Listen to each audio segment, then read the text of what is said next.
اس چیز کو سمجھنا چاہیے کہ آخرت کی زندگی دنیا کے مقابلے میں بہت بڑی ہے، اور آپ نے اس شخص کی قبر پہ بیٹھ کے رونا شروع کیا، اور آپ اتنا روئے کہ آپ صلی اللہ علیہ وسلم کے آنسوؤں کے بہنے کی وجہ سے اس قبر کی مٹی جو تھی وہ بالکل کیا ہوگی؟ تر ہوگی۔ دنیا میں تم سب کچھ کما بھی لو، ملینئر بن جاؤ، بلینئر بن جاؤ، اور مرنے کے بعد اس 6 فٹ کے لمبے گڑھے میں جب تم جاؤ اور وہاں پہ تمہاری پکڑ ہو جائے تو تم سے بڑا ناکام انسان کوئی نہیں ہے۔ پتہ ہی نہیں ہے، ریئلائزیشن ہی نہیں ہے، ابھی بھی ایسا لائف سٹائل لے کے چل رہے ہیں کہ ابھی انہوں نے مرنا ہی نہیں ہے۔ یہ ابھی بھی ایسے غافل پھر رہے ہیں کہ جیسے ان کے پاس بہت وقت ہے۔ جو نیک شخص ہوتا ہے اس کی روح قبض کرنے کے لیے سفید رنگ کے فرشتے آتے ہیں، ان کے چہرے سورج کی طرح روشن ہوتے ہیں، اور جو فاسق و فاجر اور کافر ہوتا ہے اس کی روح قبض کرنے کے لیے سیاہ رنگ کے فرشتے آتے ہیں۔ نبی کریم صلی اللہ علیہ وسلم نے کیا فرمایا کہ 5 چیزوں کو 5 چیزوں سے پہلے غنیمت جانو، اور اس میں ایک چیز یہ کیا فرمائی کہ اپنی زندگی کو موت سے پہلے غنیمت جانو۔ لا يزال الخير حيا لا يزال إن في الدنيا سلاما وظلال أخبر الأيام أنها في وصال۔ الحمدللہ رب العالمین والصلاة والسلام علی رسولہ الکریم وعلی آلہ واصحابہ اجمعین، اما بعد فاعوذ باللہ من الشیطان الرجیم، بسم اللہ الرحمن الرحیم۔ رب اشرح لی صدری ویسر لی امری واحلل عقدۃ من لسانی یفقہوا قولی۔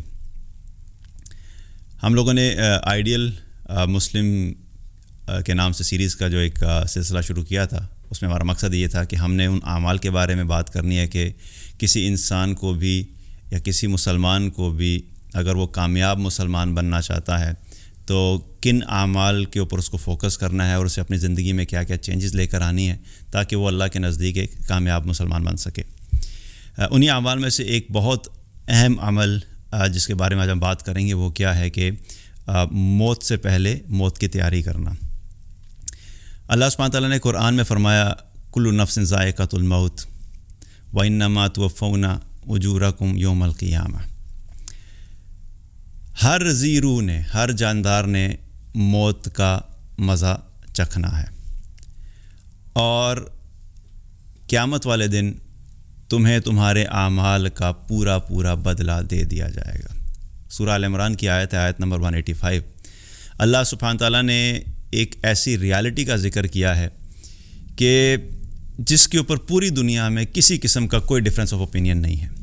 موت ایک ایسا فینومینا ہے جس کے بارے میں آپ کو پوری دنیا میں کوئی اختلاف رائے نہیں ملے گا، چاہے وہ مسلمان ہو، مومن ہو، کافر ہو، مشرک ہو، منافق ہو، ایتھیسٹ ہو، کسی بھی ریس سے بلانگ کرتا ہو، کسی بھی ریلیجن سے بلانگ کرتا ہو، کسی بھی کنٹری سے بلانگ کرتا ہو، یہ ایک واحد چیز ہے جس کے بارے میں سب کا جو ہے وہ ایگریمنٹ ہے کہ موت تو بہرحال ہر انسان کو آنی ہے۔ موت کے بعد کے جو مراحل ہیں اس کے اوپر ڈفرینسز ہیں۔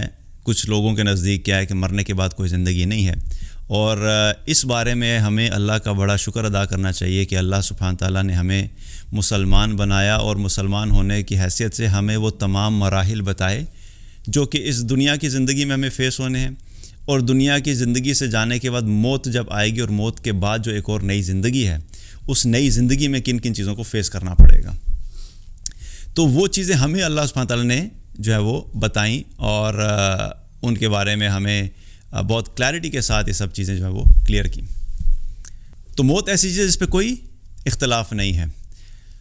اب اگر موت کے بارے میں دیکھیں تو ہمیں ہمارے دین میں بہت زیادہ اس چیز پہ ایمفسائز کیا جاتا ہے کہ موت کے بعد جو آنے والی زندگی ہے اس کی تم تیاری کرو، کیونکہ ایسا ممکن نہیں ہے کہ ہم اس دنیا میں اگر کامیاب ہونا چاہتے ہیں تو ہم اس کے لیے کوئی پریپریشن نہیں کر رہے ہیں، ہم اس دنیا کی زندگی کو بہتر بنانے کے لیے کوئی پلاننگ نہ کریں۔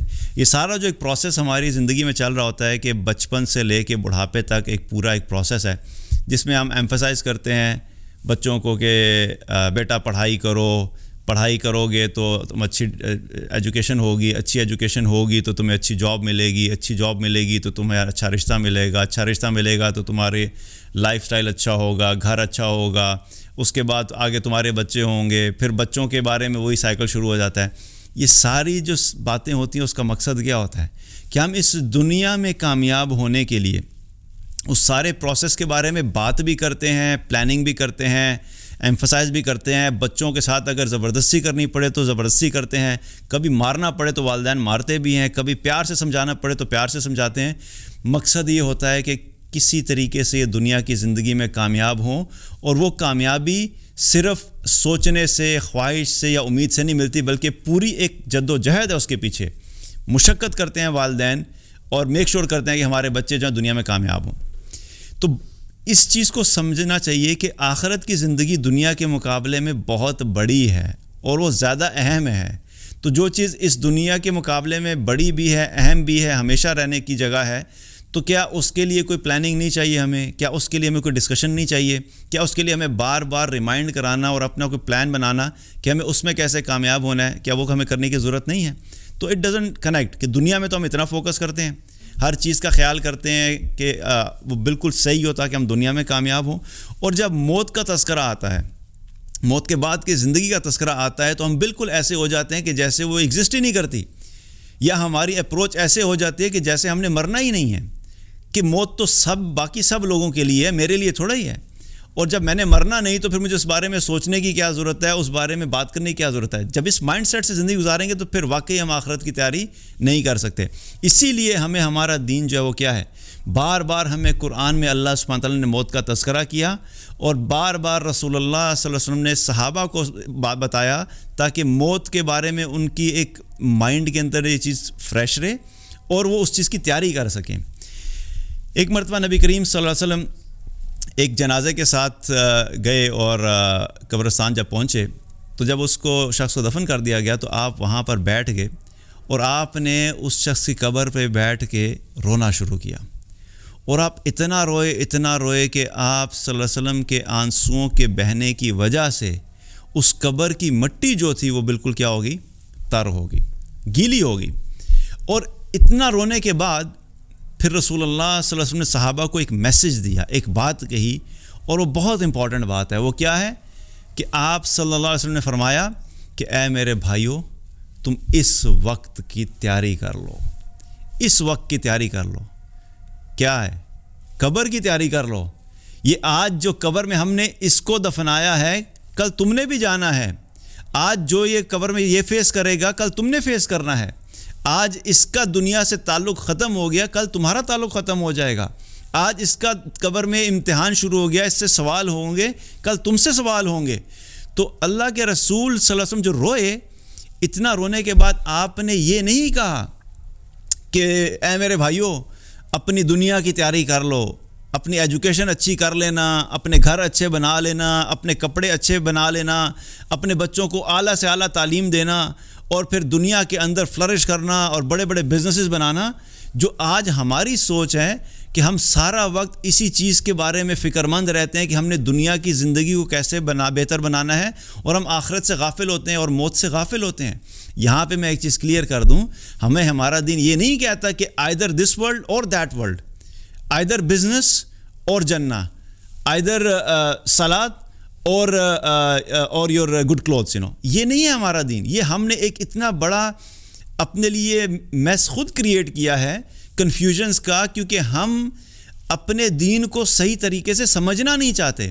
کیونکہ اگر صحیح طریقے سے سمجھیں گے تو محنت کرنی پڑے گی، اپنے نفس کے خلاف جہاد کرنا پڑے گا، اپنی خواہشات کے خلاف جانا پڑے گا، دنیا کمانے کے لیے بھی محنت کرنی پڑے گی، آخرت بنانے کے لیے بھی محنت کرنی پڑے گی، ہمیں زیادہ ڈسپلنڈ ہونا پڑے گا، ہمیں اپنی نیند کی قربانی دینی پڑے گی، ہمیں اپنے لذات کی قربانی دینے پڑے گی. ہم اس کے لیے تیار نہیں ہوتے.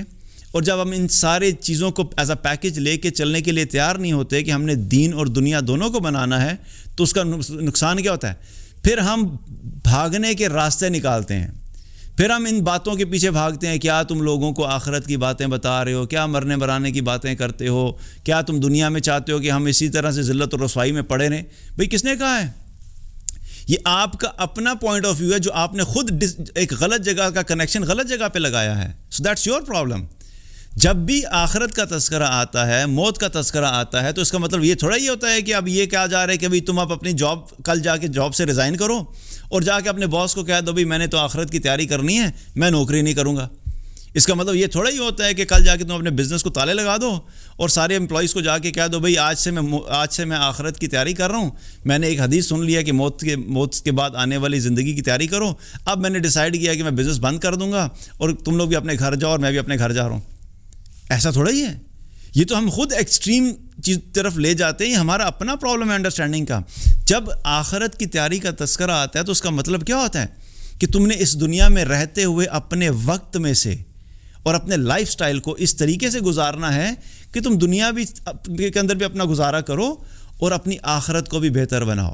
تو یہاں پر اللہ کے نبی صلی اللہ علیہ وسلم کیا فرما رہے ہیں صحابہ کو کہ اس وقت کی تیاری کر لو. اور مزے کی بات یہ ہے کہ آپ صلی اللہ علیہ وسلم نے ان تمام چیزوں کے بارے میں جن کی ہمیں فکر ہے نا کہ مال اچھا ہونا چاہیے, زیادہ ہونا چاہیے, گھر بہتر ہونا چاہیے, گاڑی اچھی ہونی چاہیے, جو دنیا کے سارے اسباب ہیں اور مال و متاع ہے جس کے پیچھے ہم بھاگ رہے ہوتے ہیں, جس کے پیچھے ہم فکر میں لگے ہوتے ہیں. آپ صلی اللہ علیہ وسلم کو بھی پتہ تھا کہ اس امت کے اوپر یہ حالات آئیں گے, یہ اس مائنڈ سیٹ میں چلے جائیں گے, یہ آخرت اورینٹڈ ہونے کے بجائے دنیا کے اوپر فوکس کریں گے. تو ایک حدیث میں واضح طور پہ اللہ کے نبی صلی اللہ علیہ وسلم نے اس مسکنسیپشن کو اور یہ جو آنے والی بیماری یا پرابلم تھی اس کو ایڈریس کیا. آپ نے کیا فرمایا کہ مجھے اس چیز کا اندیشہ نہیں ہے کہ تم پہ فقر آ جائے گا, بلکہ میں اس چیز سے ڈرتا ہوں کہ تم پہ بھی دنیا جو ہے اس طریقے سے فراخ کر دی جائے گی, کھول دی جائے گی جیسے تم سے پہلے لوگوں کے اوپر کھول دی گئی تھی, اور تم لوگ بھی اس دنیا میں ویسے ہی رغبت کرو گے, اس کے پیچھے ویسے ہی بھاگو گے جیسے تم سے پہلے لوگ بھاگے, اور یہ تمہیں بھی اسی طریقے سے ہلاکت سے دوچار کر دے گی جس طرح اس نے تم سے پہلے لوگوں کو ہلاکت سے دوچار کیا. اللہ کے نبی صلی اللہ علیہ وسلم نے دونوں کمپیریزن ہمیں بڑے کلیئر بتائے ہیں. اب یہاں پر بھی اس حدیث میں بھی کیا ہے, اللہ کے نبی صلی اللہ علیہ وسلم کو یہ فکر نہیں ہے کہ میری امت کے لوگ جو ہیں وہ ان ایجوکیٹڈ رہ جائیں گے, یا ان کی اکانومیز کولیپس کر جائیں گی, یا ان کے بزنسز جو اچھے نہیں چلیں گے, یا کپڑے اچھے نہیں پہن سکیں گے. ان کو اس چیز کی فکر نہیں تھی. آپ نے واضح طور پہ کلیئر کر دیا. نا پھر میں یہاں پہ کلیئر کروں بیکاز ساتھ ساتھ کلیئر کرنا بڑا ضروری ہے. اس کا مطلب یہ نہیں ہے کہ آپ نے منع فرما دیا تھا کہ تم نے دنیا میں رہتے ہوئے دنیا کمانی نہیں ہے. فرق کیا ہے؟ دنیا میں رغبت کرنے کا ذکر ہے, دنیا کے پیچھے دوڑنے کا ذکر ہے کہ تم اندھا دھند اس دنیا کے پیچھے بھاگو گے اپنے فقر سے بچنے کے لیے, کہ تم جب اس دنیا کے پیچھے بھاگو گے تو تم اپنی آخرت کو کمپرومائز کرنے شروع کر دو گے. سو مائنڈ سیٹ کی بات ہے اور بیلنس کی بات ہے کہ اگر ہم اپنا بیلنس مینٹین رکھیں جس میں ہم دنیا بھی کما رہے ہیں اور اپنی آخرت کی تیاری بھی کر رہے ہیں, تو یہی ایک مومن کی زندگی ہوتی ہے اور اس کی اپروچ ہوتی ہے. یہ جو ایک سائیڈ پہ ہو جانا, پک کر لینا اور ایک ایکسٹریم پہ چلے جانا کہ نہیں میں یا صرف آخرت کی تیاری کر سکتا ہوں یا میں دنیا کما سکتا ہوں, دیٹس اے رانگ اپروچ. کیونکہ یہ ایک لوزر کی اپروچ ہوتی ہے کہ وہ گیو اپ موڈ میں چل رہا ہوتا ہے کہ میں اگر دنیا کماؤں گا تو میرے پاس آخرت کا ٹائم نہیں ہے, اور اگر میں آخرت کماؤں گا تو میرے پاس دنیا کا ٹائم نہیں ہے. So that's a wrong approach. آپ سمجھ لیں کہ یہ کام چور والا مائنڈ سیٹ ہے, کیونکہ ہم محنت نہیں کرنا چاہتے, کیونکہ دونوں کو سکسیسفل بنانے کے لیے آپ کو ایفرٹ زیادہ کرنی پڑتی ہے, اور that's what we run away from. ہم چاہتے ہیں بھائی ہمیں محنت نہ کرنی پڑے. تو یہاں پر کیا پتہ لگا کہ اللہ کے نبی صلی اللہ علیہ وسلم صحابہ کو یہ بتا رہے ہیں کہ اس وقت کی تیاری کر لو, یعنی یہ جو موت کا وقت ہے اور مرنے کے بعد قبر کی زندگی ہے, اس کی تیاری کر کے جانا. یہ نہ ہو کہ تم وہاں پہ کامیاب ہو جاؤ, دنیا میں تم سب کچھ کما بھی لو, ملینئر بن جاؤ, بلینئر بن جاؤ, اور مرنے کے بعد اس 6 فٹ کے لمبے گڑھے میں جب تم جاؤ اور وہاں پہ تمہاری پکڑ ہو جائے تو تم سے بڑا ناکام انسان کوئی نہیں ہے. اسی لیے اللہ کے رسول صلی اللہ علیہ وسلم ہمیں وہ باتیں بتا کر گئے تاکہ ہم جو الٹیمیٹ سکسیس ہے, جو ہمیشہ کی کامیابی ہے, اس کو پرائرٹائز کریں اور اس کے ساتھ ساتھ دنیا کو بھی لے کے چلیں, دنیا کو چھوڑنا نہیں ہے. اسی طریقے سے ایک مرتبہ نبی کریم صلی اللہ علیہ وسلم نے صحابہ سے سوال کیا اور کہا کہ بلکہ صحابہ نے پوچھا کہ مومنین میں سب سے زیادہ سمجھدار کون ہے؟ تو آپ نے صحابہ سے پوچھا کہ تمہیں پتہ ہے کہ مومنین میں سب سے زیادہ سمجھدار کون ہے؟ تو صحابہ نے عرض کیا اللہ کے رسول آپ ہی بتا دیجیے کہ کون ہے. تو اب اگر اس سوال کو لیا جائے بھئی میں آپ سے پوچھوں کہ آپ بتاؤ آج کے دور میں سب سے زیادہ سمجھدار کون ہے, تو ہمارے ذہن میں جو نام آتے ہیں وہ کیا نام آئیں گے؟ وہ نام آئیں گے جو سوشل میڈیا کے سٹارز ہیں. کوئی کہے گا بھئی بل گیٹ کامیاب ہے, کوئی کہے گا بھئی وارن بفے کامیاب ہے, کوئی کہے گا بھئی اسٹیو جابز کامیاب ہے, کوئی کہے گا نہیں یوٹیوب کے اوپر فلاں بندے کے 50 ملین 60 ملین فالوورز ہیں اور وہ ڈیلی کی اس کی ارننگ جو ہے وہ $2 لاکھ جو ہے وہ ڈیلی کے کماتا ہے, وہ کامیاب ہے. بیکاز ہمارے سارے مائنڈ سیٹ جو ہے وہ برین واش کر دیے گئے. جو کامیابی کا کانسیپٹ ایکچوئل تھا ہمیں ہمارا دین دیتا تھا اور بنانے والے نے دیا تھا, اللہ سبحانہ تعالیٰ نے دیا تھا, اس کانسیپٹ کو اریز کر کے سوشل میڈیا کی بمبارڈمنٹ کی وجہ سے بار بار کامیابی کا نام لگا کے, سکسیس لکھ کے اور ایک خاص قسم کے لوگوں کو دکھا کے لوگوں کے مائنڈ سیٹس کے اندر کیا کیا گیا ہے, اس چیز کو چینج کر دیا گیا ہے کہ کامیاب یہ لوگ ہیں. تو آج اگر ہم سے کوئی سوال کرے سمجھدار کون ہے, تو ہمارے جواب یہی ہوں گے, دیکھو وہ بندہ سمجھدار ہے کیونکہ اس نے جاب بھی کی تھی اور جاب کے ساتھ اس نے بزنس بھی کیا تھا اور بزنس کرنے کی وجہ سے اس نے بڑے پیسے بنائے, تو یہ بڑا کامیاب ہے. تو یہ اس مائنڈ سیٹ کو اگین کلیئر کرنے کے لیے اللہ کے نبی صلی اللہ علیہ وسلم سے جب سوال کیا تو صحابہ نے کہا کہ اللہ کے رسول آپ ہی بتا دیجیے کون سمجھدار ہیں. تو اس پر آپ نے کیا جواب دیا کہ جو کثرت سے موت کو یاد کرتا ہے اور آخرت کی خوب اچھی طرح تیاری کرتا ہے, یہی لوگ جو ہیں وہ عقل مند اور کامیاب ہیں. آپ نے یہ نہیں کہا کہ جو اپنے فائنینشیل مینجمنٹ اچھی کرتا ہے, جو اپنی سیونگز کر رہا ہے, جو اپنے ریئل اسٹیٹس جو ہے وہ بڑھا رہا ہے, ٹھیک ہے کرو یہ سب باتیں, اگین کرو, پیسہ بناؤ حلال طریقے سے تم نے ملینئر بننا ہے, بلینئر بننا ہے. بلکہ میں تو بہت زیادہ اس چیز کے اوپر ایمفسائز کرتا ہوں کہ being a Muslim we should be financially strong, ہمیں مالدار ہونا چاہیے لیکن ایک رائٹ اپروچ کے ساتھ, ایک صحیح نیت کے ساتھ, ایک اچھے آبجیکٹیو کے ساتھ کہ جب میں ملینئر بنوں گا یا میں بلینئر بنوں گا تو اس مال کے ساتھ میں نے کرنا کیا ہے. میں نے خالی جو فرارز اور بگاٹیز کے پیچھے نہیں بھاگنا, گاڑی خریدنی اچھی خرید لو, اللہ نے دیا ہے تو کوئی مسئلہ نہیں, لیکن کوئی بگر آبجیکٹیو ہونا چاہیے کہ میرے پاس جب مال آئے گا تو میں اتنا مال جو ہے غریبوں کے لیے کروں گا, یہاں فلاں کنٹری کے اندر اتنے لوگ مشقت میں ہیں, مشکل میں, ان کی مدد کروں گا. اللہ کا دین جو ہے جہاں پہ اس وقت جو ہے اسٹرگل کر رہا ہے, جہاں پہ دین کو سپورٹ کرنے کے لیے مجھے پیسے کی ضرورت ہوگی, میں پیسہ وہاں پہ خرچ کروں گا. تو ایک بگر آبجیکٹیو بھی ذہن میں ہونا چاہیے کہ اس مال کو کہاں خرچ کرنا ہے. تو مقصد یہاں پہ کیا بتانے کا ہے کہ اللہ کے نبی صلی اللہ علیہ وسلم نے عقل مند کس کو کہا؟ عقل مند وہ ہے جو موت کو کثرت سے یاد کرتا ہے اور پھر مرنے کے بعد آنے والی زندگی کی اچھے طریقے سے تیاری کرتا ہے. That means he has a plan. دنیا کے اندر جس طرح کوئی چیز رینڈم نہیں ہوتی, ہم پلاننگ کے ساتھ کرتے ہیں, ہم اپنا پورا دن بھی پلان کرتے ہیں. کبھی کبھی ہم کانشیس پلاننگ کر رہے ہوتے ہیں اور کبھی ہماری سب کانشیس پلاننگ ہوتی ہے. سب کانشیس کیا ہوتی ہے؟ وہ آپ کی روٹین کی وجہ سے وہ آپ کی زندگی ایک آٹو پلان کے اوپر آ جاتی ہے. مثال کے طور پہ ایک روٹین ہے تو پتہ ہوتا ہے صبح اٹھوں گا, اٹھتے ہی میں نے جو ہے وہ اگر ایک بندہ ہے تو اس کو روٹین کا پتہ ہے, میں اٹھوں گا, اٹھنے کے بعد اس ٹائم پہ میں نے آفس جانا ہے, آفس پہنچوں گا, آفس میں یہ کام کرنے ہیں, اس ٹائم پہ لنچ کروں گا, اس ٹائم پہ نمازیں پڑھوں گا, اس ٹائم پہ واپس آؤں گا, پھر میں گھر آؤں گا, گھر آ کے یہ کام کرنے. تو آٹو میں چل رہا ہوتا ہے, لیکن اس کے پیچھے بھی کیا ہوتا ہے؟ وہ پورے دن کا ایک پلان ہوتا ہے, وہ ایک سب کانشیس پلان کو جو ہے وہ لے کے چل رہا ہوتا ہے. اور خواتین کا بھی یہی معاملہ ہوتا ہے, وہ بھی پورے دن کا ایک پلان لے کے چل رہی ہوتی ہیں. وہ بیٹھ کے بے شک لکھتی نہیں ہیں لیکن اپنی زندگی میں اس روٹین کو گزارتے ہوئے ایک پلان کو لے کے چل رہی ہوتی ہیں. تو کیا مطلب ہے کہ اگر آپ دنیا کے اندر ایک دن گزارتے ہو, وہ بھی آپ پلان سے گزارتے ہو, تو آخرت کی تیاری کے لیے کوئی پلان نہیں ہوگا کیا؟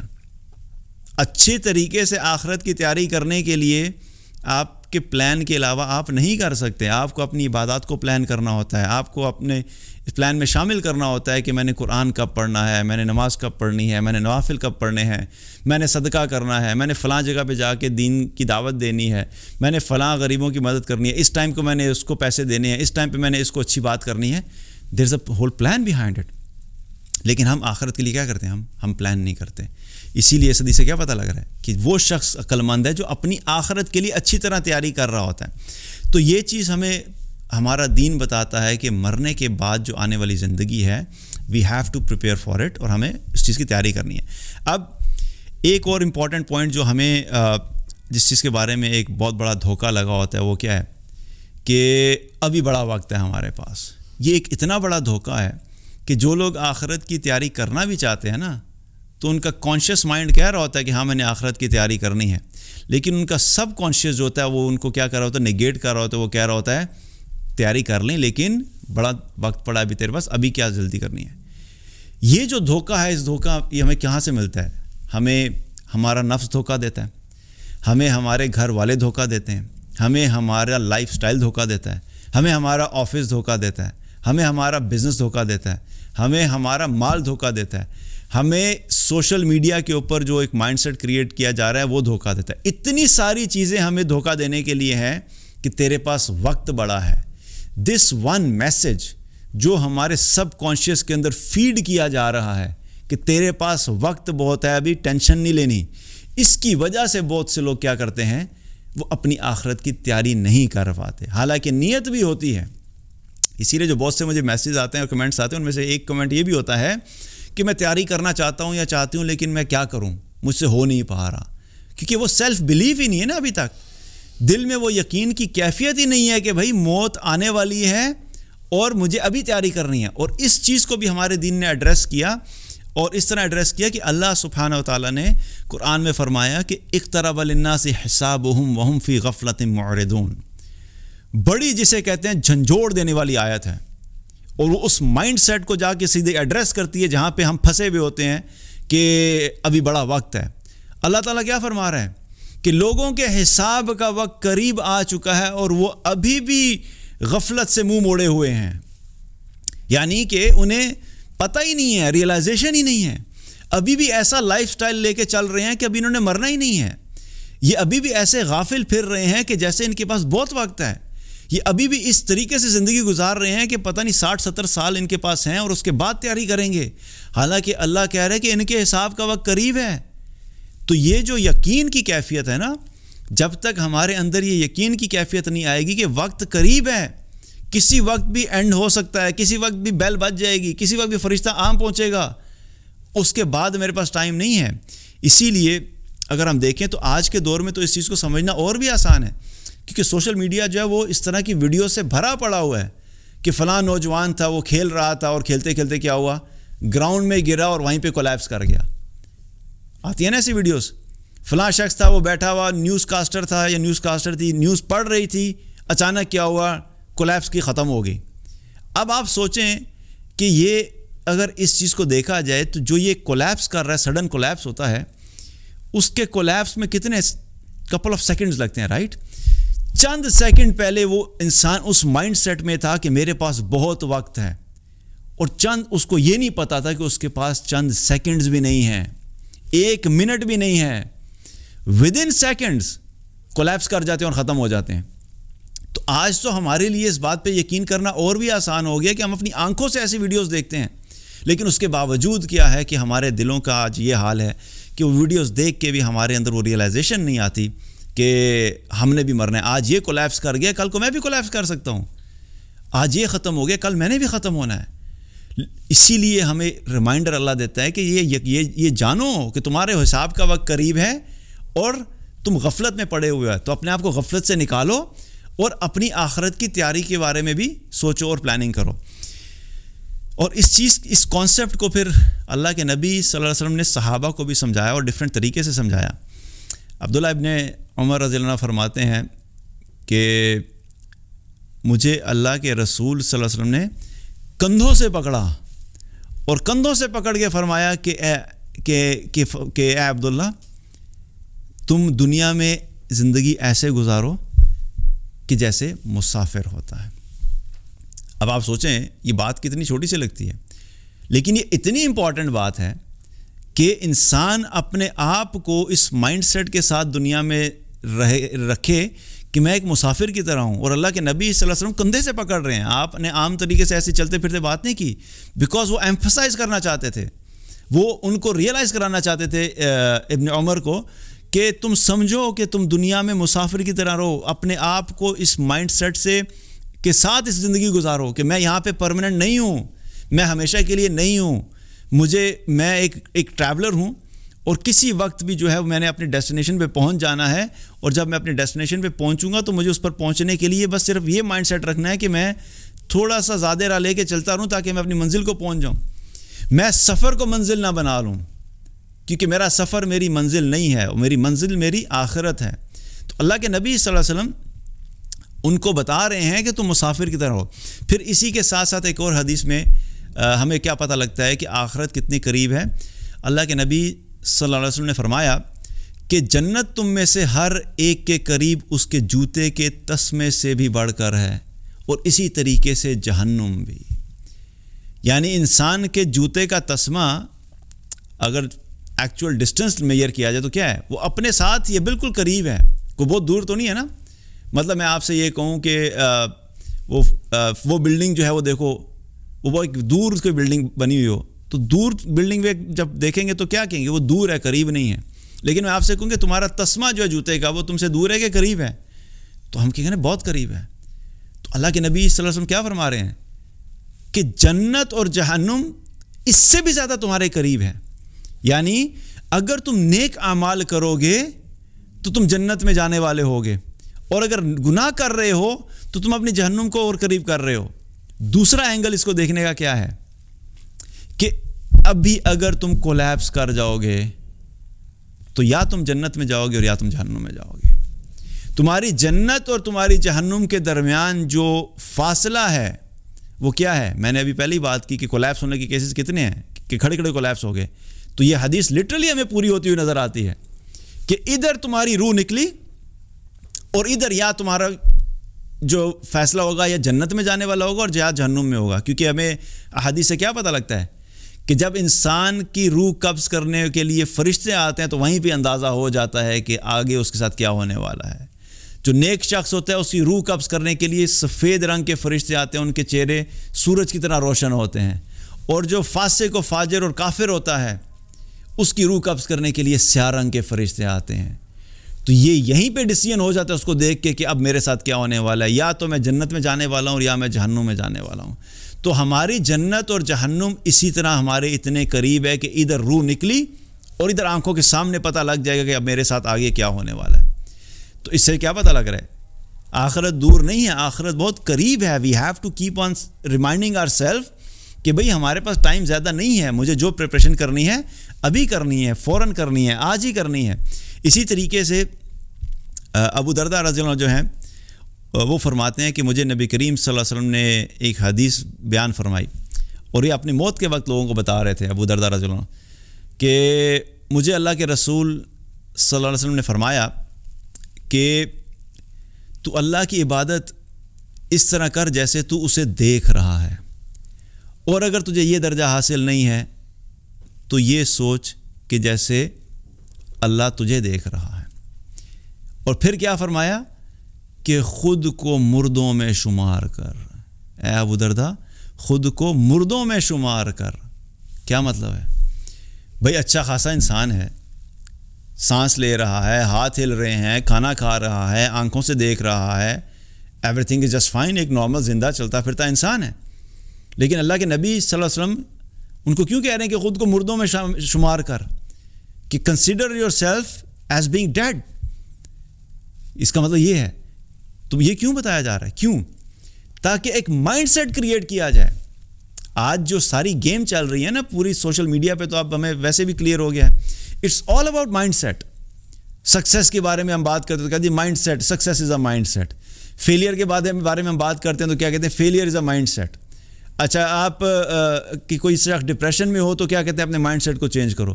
کوئی شخص کچھ اچیو کرنا چاہتے تو ہم کہتے ہیں اپنے مائنڈ سیٹ کو چینج کرو. کسی ریلیشن شپ کو ٹھیک کرنا چاہتے ہیں تو کیا کہتے ہیں؟ مائنڈ سیٹ چینج کرو. Everything is about mindset. تو آج کے دور میں تو ہمیں ریسرچ کے بعد پتہ لگ گیا کہ مائنڈ سیٹ کتنا امپورٹنٹ ہوتا ہے. تو اللہ کے نبی صلی اللہ علیہ وسلم 1400 سال پہلے صحابہ کے مائنڈ سیٹ کو چینج کر رہے تھے، اور صحابہ کے مائنڈ سیٹ چینج کرنے کا مقصد یہ تھا کہ وہ میسیج ہم تک پہنچے، ہم بھی اپنے مائنڈ سیٹ چینج کریں کہ ہم زندوں میں نہیں، ہم مردوں میں. کیا مطلب ہے کہ کسی ٹائم بھی موت آ جائے گی. میرے پاس آج کا ہی دن ہے، میرے پاس ایک ہی گھنٹہ ہے، بس میں نے اس دنیا کو چھوڑ کے چلے جانا ہے. اس مائنڈ سیٹ کے ساتھ جب انسان زندگی گزارتا ہے تو اس کا مین فوکس آخرت ہوتا ہے، اور ساتھ ساتھ وہ دنیا کو ایز اے بائی پروڈکٹ لے کے چل رہا ہوتا ہے. چلو یہ بھی مل گیا تو اچھی بات ہے، چلو اگر جاب بھی اچھی مل گئی تو اچھی بات ہے، چلو اگر بزنس بھی چل رہا ہے تو اچھی بات ہے. He doesn't put his emphasis on that. اس کا فوکس، ایمفسس، پرائرٹی کیا ہوتی ہے؟ آخرت ہوتی ہے. تو یہ مائنڈ سیٹ ہمیں کریٹ کرنا ہے کہ ہمیں یہ کنسیڈر کرنا ہے کہ بھئی ہم نے دنیا سے کسی ٹائم بھی چلے جانا ہے، تو آخرت کے لیے اتنا ٹائم اور اتنا انرجی اور اتنا فوکس کروں جتنی آخرت بڑی ہے، اور دنیا کو میں اتنا ٹائم اور اتنا فوکس کروں جتنی دنیا ہے وہ کہ چھوٹی ہے آخرت کے مقابلے میں. تو یہ چیز بہت امپورٹنٹ ہے کہ ہمیں اپنے مائنڈ سیٹ کو بھی چینج کرنا کہ آخرت بہت قریب ہے، دور نہیں ہے. اور آخری چیز جو بڑی امپورٹنٹ ہے وہ بھی ہمیں اللہ کے نبی صلی اللہ علیہ وسلم نے بتا دی، جو کہ ہمیں فوکس کرنا چاہیے موت کے متعلق، کہ پھر آپ نے ہمیں ایک ریئلائزیشن دلائی کہ دیکھو یہ جو تمہیں ٹائم ملا ہوا ہے نا، یہ جو زندگی ملی ہوئی ہے، یہ چند سال ہیں، چند گھنٹے ہیں، چند ہفتے ہیں، چند مہینے ہیں، کسی کو نہیں پتہ، لیکن جتنا بھی ہے تمہارے پاس اس کو غنیمت جانو. اور اس کی ایگزامپل ایسے ہی ہے کہ غنیمت جاننے کی جو ایک فیلنگ ہے نا، وہ مجھے ایک احساس ہوتا ہے کہ جب ہمارے ٹائم پہ کیا ہوتا تھا کبھی کبھی کہ اب تو خیر جو ایجوکیشن سسٹم ہے بڑے آرگنائزڈ ہو گئے ہیں، اسٹرکچرڈ ہو گئے ہیں، ویل پلانڈ ہو گئے ہیں. تو کبھی کبھی ایسا ہوتا تھا کہ جب ایگزامس کا ہمیں پتہ ہوتا نا کہ فلاں منتھ میں ایگزامز ہوتے ہیں، تو تیاری اس حساب سے ہم کر رہے ہوتے تھے. ایک دفعہ ایسا ہوا کہ ڈیٹ پیچھے آ گئی، بورڈ نے ڈیٹ اناؤنس کی جو ایکسپیکٹڈ منتھ ہے اس سے 1 مہینے پہلے ہوگی. تو آپ یقین جانیں کہ وہ جو ہمارے پاس ٹائم سلاٹ جو ایک مائنڈ سیٹ میں تھا نا کہ ابھی 2 مہینے 3 مہینے ہیں ابھی تیاری کرنے کے، وہ اچانک جب سکویز ہوا نا کہ 3 مہینے کے بجائے ہمیں ریئلائز ہوا کہ بھئی یہ تو ٹوٹل 20 دن ملے ہیں. تو جو وہ ایک دل کی کیفیت تھی نا کہ ہمارے ساتھ کیا ہو گیا، کیونکہ ہم تو سمجھ رہے تھے کہ ہمارے پاس 3 مہینے کا ٹائم ہے، یہ تو 20 دن آئے ہیں. اور وہ 20 دن میرے لائف کے مجھے ابھی بھی یاد ہے کہ میں دن رات پڑھ کے میں نے کسی طریقے سے وہ ایگزامس کلیئر کیے تھے. لیکن وہ اتنا سٹریسفل تھا، اتنا پینفل تھا، اتنا فرسٹریٹنگ تھا کہ انسان سوچتا ہے کہ پتہ نہیں یہ کیوں ایسے ہوا ہے. آپ سوچیں کہ اسی طریقے سے اگر ہمیں آج یہ خبر دے دی جائے کہ تمہارے پاس تو آخرت کی تیاری کے لیے صرف 1 ہفتہ ہے، 1 ہفتے کے بعد تمہاری ڈیتھ ہو جائے گی، تو ہم 1 ہفتے میں ایک ہفتہ کیسے گزاریں گے؟ وہ 1 ویک ہمارے لیے کیا ہمارا فوکس ہماری جاب ہوگی، ہمارا گھر ہوگا، ہمارا بزنس ہوگا، بچے ہوں گے، کیسے گزاریں گے 1 ہفتہ؟ اس 1 ہفتے میں ہم نے صرف یہی کام کرنا ہے، بھائی اپنی نمازیں جو ہے ٹھیک کر لو، جو پیسہ پڑا ہوا ہے زیادہ سے زیادہ اس کو صدقہ کر دو، جن لوگوں کے ساتھ لڑائی جھگڑے کیے ہوئے تھے فون کر کے ان سے معافیاں مانگ لو، جس کے پیسے دینے ہیں اس کو پیسے دے کے ختم کرو، کسی سے ادھار لیا تو اس کا ادھار اتارو، کسی کو برا بھلا کہا تو اس سے معافی مانگ لو. That will be our approach. وہ 1 ہفتہ ہم یہی کام کریں گے. تو مقصد کیا ہے کہ ٹائم ہمارے پاس جو اس میں ہمیں ابھی بھی یہی کرنا ہے، کیونکہ ہمیں ایک غنیمت سمجھنی ہے کہ اللہ نے موقع دیا ہوا ہے. کیونکہ ایک حدیث میں نبی کریم صلی اللہ علیہ وسلم نے کیا فرمایا کہ 5 چیزوں کو 5 چیزوں سے پہلے غنیمت جانو. اور اس میں ایک چیز یہ کیا فرمائی کہ اپنی زندگی کو موت سے پہلے غنیمت جانو. آج تم زندہ ہو تو اس کا اللہ کا شکر ادا کرو، تم نیک اعمال کر سکتے ہو. تم اپنے فور فادرز کو دیکھو جو دنیا سے چلے گئے ہیں، آج تم عمل کر سکتے ہو نیک، وہ نہیں کر سکتے. جو دنیا سے جا چکا ہے اس کے پاس وہ اپرچونٹی نہیں ہے جو تمہارے پاس ہے. جو قبر میں چلا گیا ہے وہ حسرت کرتا ہے نیک اعمال کی، لیکن اس کی حسرت اسے کوئی فائدہ نہیں دیتی. تمہارے پاس اپرچونٹی ہے، تم نیک اعمال کر سکو، کیونکہ اللہ نے تمہاری سانسیں ابھی بھی جاری رکھی ہیں. تو یہ چیز کیا ہے کہ اس کو غنیمت سمجھنا کہ موت سے پہلے زندگی غنیمت ہے، اس کو غنیمت سمجھو. کیونکہ یاد رکھو کہ موت کے بعد جتنے لوگ بھی دنیا سے چلے جاتے ہیں نا، سب کی ایک ہی حسرت ہوتی ہے. وہ کیا ہے؟ اب ہمیں ایک چانس مل جائے ہم واپس چلے جائیں، اور اب جب ہم واپس جائیں گے تو ہم انشاءاللہ نیک اعمال کریں گے. اور یہ وہ سچویشن ہے جس کے بارے میں اللہ سبحانہ تعالیٰ نے ہمیں قرآن میں یہ سیناریو بتا بھی دیا کہ قیامت والے دن جب بہت سے لوگ پہنچیں گے تو ان کا کہنا کیا ہوگا؟ ربنا ابصرنا وسمعنا فرجعنا نعمل صالحا انا موقنون.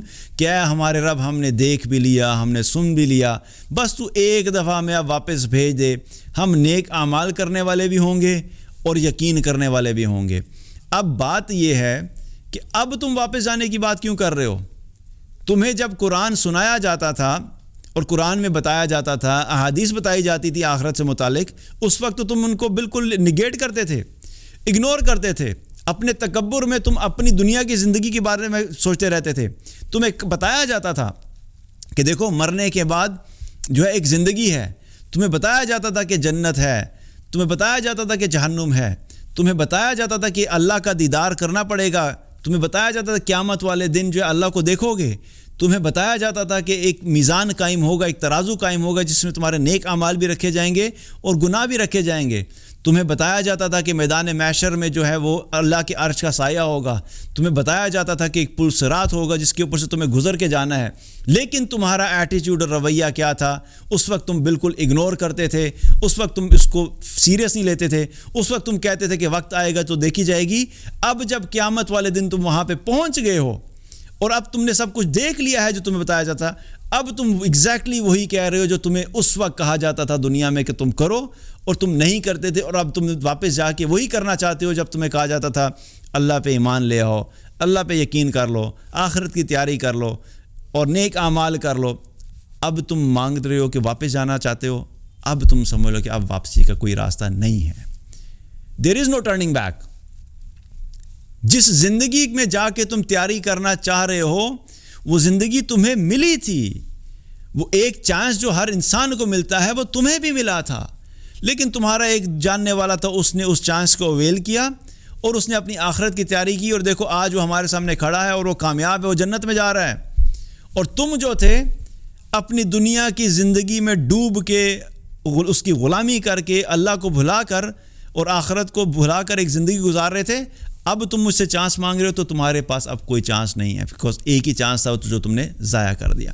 تو یہ مقصد بتانے کا کیا ہے کہ آخرت میں لوگ کہیں گے کہ ہمیں واپس بھیجیں، اور جو آج ہم واپس جا کے وہ اعمال کریں گے تو ہمیں ریئلائز کیا کرنا ہے کہ وہ جو آخرت سے آ کے جو کرنا چاہ رہے ہیں نا لوگ، مثال کے طور پہ 2 جنریشن پیچھے ایک بندہ مر گیا، وہ اللہ سے اگر کہے کہ مجھے واپس بھیجیں تو میں جا کے نیک اعمال کروں گا، تو وہ آج کے دور میں آ کے وہی کرنا چاہے گا جو ہم آج بات کر رہے ہیں کہ بھائی نماز پڑھ لو، اللہ کی مان لو، اللہ کی اطاعت کر لو. وہ یہی کرنا چاہے گا. جس کا موقع اللہ نے ہمیں دیا ہوا ہے اب اس کے پاس وہ موقع نہیں ہے. So that's why it's important کہ ہمیں اس چیز کو جو ہے وہ غنیمت سمجھنا چاہیے. اور آخری بات یہ کہ ہمیں یہ ریئلائز کرنا چاہیے کہ اصل میں کامیابی اور ناکامی ہے کس چیز میں. ایک مرتبہ نبی کریم صلی اللہ علیہ وسلم نے صحابہ سے فرمایا کہ میں تمہیں خبر نہ دوں کہ تم میں سے بہتر کون ہے. تو صحابہ نے عرض کی اللہ کے رسول بتائیے کون بہتر ہے. تو آپ صلی اللہ علیہ وسلم نے کیا فرمایا کہ تم میں سے بہتر وہ ہے جسے لمبی عمر عطا کی گئی اور اس نے زیادہ سے زیادہ نیک اعمال کیے. اگین آپ صلی اللہ علیہ وسلم نے بہتر انسان کا کرائٹیریا میں بتا دیا کہ بہتر وہ ہے، کامیاب وہ ہے جس سے اللہ نے لمبی زندگی دی اور اس لمبی زندگی کو اس نے ضائع نہیں کیا، اس نے گناہ نہیں کمائے، اس نے اپنی آخرت برباد نہیں کی، بلکہ اس کو ایز این اپرچونٹی یوز کیا کہ مجھے اگر لمبا ٹائم ملا ہے تو میں نے اس لمبے ٹائم میں اللہ کو زیادہ سے زیادہ راضی کرنا ہے. اور یہ موت سے پہلے اگر کسی کو 20 سال ملے تھے اور مجھے اگر 50 سال ملے ہیں تو میں نے اس سارے کو یوٹیلائز کرنا ہے. اب بات یہ ہے کہ ہمیں تو نہیں پتہ کہ ہم 50 ملیں گے. تو اگین مائنڈ سیٹ کی بات ہے کہ ہم ابھی سے اس مائنڈ سیٹ کے ساتھ رہیں کہ اللہ نے جتنا بھی ٹائم دیا ہے میں نے میک شور کرنا ہے کہ میں نے زیادہ سے زیادہ نیک اعمال کرنے ہیں تاکہ میں موت سے پہلے موت کی تیاری کر لوں، اور جب میں مرنے کے بعد اللہ کے سامنے حاضر ہوں تو میں اس طریقے سے حاضر ہوں کہ میرا اللہ مجھ سے راضی ہو اور میں اللہ سے راضی ہوں. اللہ تعالیٰ سے دعا ہے کہ اللہ تعالیٰ ہم سب کو موت سے پہلے موت کی تیاری کرنے کی توفیق عطا فرمائے، اور جو کوئی بھی گناہ اور غلطیاں ہوئیں اللہ تعالیٰ ان گناہوں کو معاف فرمائے، اور ہم سب کو ایمان والی زندگی عطا فرمائے اور خاتمہ بالخیر کرے. وآخر الدعوانا ان الحمد للہ رب العالمین.